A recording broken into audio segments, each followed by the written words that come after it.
Welcome to part 4. I don't know how many parts I'm gonna do of this, but honestly, I'm getting kind of tired. Did you say the entire thing again? Beta said. I stopped listening when I found out you were crazy. I think I scribbled this shit down. Marissa said. Every fucking word. Marissa, I love you. Chester complimented. Whoa, hold up there, buddy. Marissa said. Whoever said this was a date? Chester apologized before pointing to his blueprint. I want everyone to scribble down the design. Of the wing engines, but copy my dimensions and requirements. He filed through a stack of blueprints before finding one of the wing engine templates.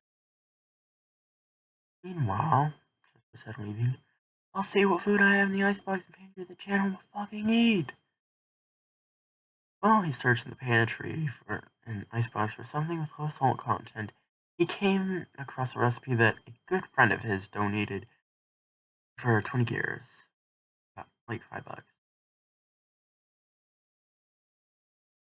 The recipe was not important, but he came across measurements.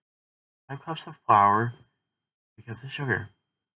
He thought of the flour as nitrogen, any stable material in the engine, sugar, as the uranium in the engine.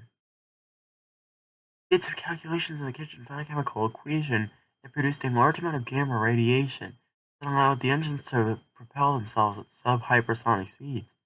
Mach 3.1 is a calculation. He searched the pantry eagerly for something to eat and for all his guests while he gathered all of his discoveries. Found some loaves of bread and pulled them out, along with some butter and some knives. Went back into the main room and put everything on the table. He was handing bread and knives out, explaining his discovery. He did some calculations in the kitchen and found the perfect chemical compound for fission and the maximum amount of gamma radiation. Combine that with the nitrogen and oxygen in the atmosphere, and the engines would be able to propel a ship like this one. He picked up the model. Beyond supersonic and hypersonic speeds. Everyone sat in silence, either buttering bread or consuming it. So Chandler, just said, sitting. Under the cap. Nothing, actually, Chandler said. I just prefer not to take it off. Oh, I started. We designed an engine that follows my requisites. Marissa presented hers. The extra room. For any extra wiring and extensions. Marissa took it from her. Well, this is interesting. It's easy, Chester pointed. The wiring between the engines can be handled by the smallest quantum computers, or we can build our own. I know it, Marissa said. This bitch is crazy. I agree, Chandler and Finn said in unison. Chester went back to the kitchen. Now to complete my quest. Yep, Chandler said. He's crazy. There was a knock on the door. It was not enough for Chester to come running. Got it! He ran to the door and opened it. Charlie was standing there. Chester shut him in. Charlie bowed and let himself in. I expect more uniform from a doctor, he said. Well, miss, Charlie said, I expected more of a laboratory for some project. Lose-lose. I prefer the term win-win, Chester argued. Let's get you started. I want to build a nuclear starfighter that uses mass amounts of uranium through fusion and fission processes to produce maximum load of energy. Gamma rays and alpha particles will excite the molecules and atoms around the engine and propel the ship forward. I'm going to stop you right there, Charlie said. I'm no nuclear expert, but I'm an expert in nuclear physics. Continue, Chester said. Thorium. Got it. I'll take this one, Marissa said. Then she cleared her throat. Thorium is a better alternative to its radioactive cousin, if you will. I learned this through the course of months for a better alternative for our reactors. Since the last accident that happened 110 years ago, I found the problem for being the fuel. It exploded violently and killed everyone who was in the city. We got back and found the entire place irradiated. I don't want a story. I want the goddamn point. Came across the discovery. Thorium. stable element found in the Earth's crust along with uranium. Thorium, in its ore, is more common than uranium, which will save a long time searching for the material that literally anyone is extracting from the crust.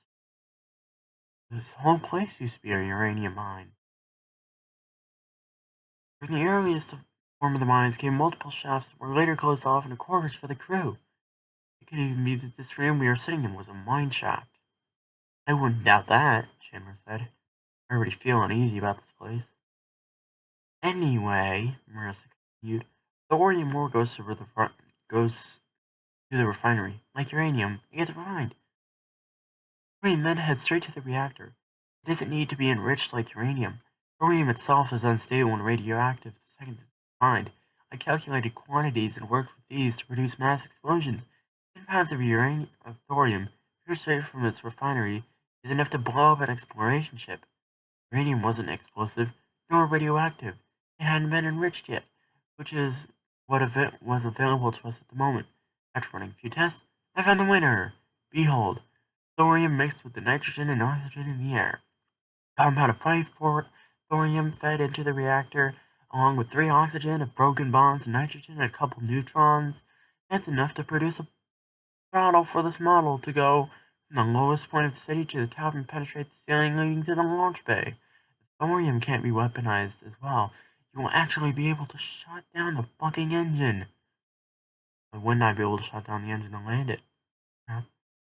Thorium can run away, or lose control in the reactions. Eventually the engines will explode and cause the ship to be more of a nuclear bomb than a fighter. Chester checked the time. 21:43. He hadn't been tired from discussing anything about this project, but he suddenly felt a fatigue that caused him to sit down. Chester, Charlie said, you look fatigued. Rest. We'll come back tomorrow, Finn said. At least then I can get some sleep and be able to think this through. Marcia stood up, walked to the door, opened it, and left. Everyone but Chester followed. I'm going to stop right here for section 5. On to section 6 in the next video.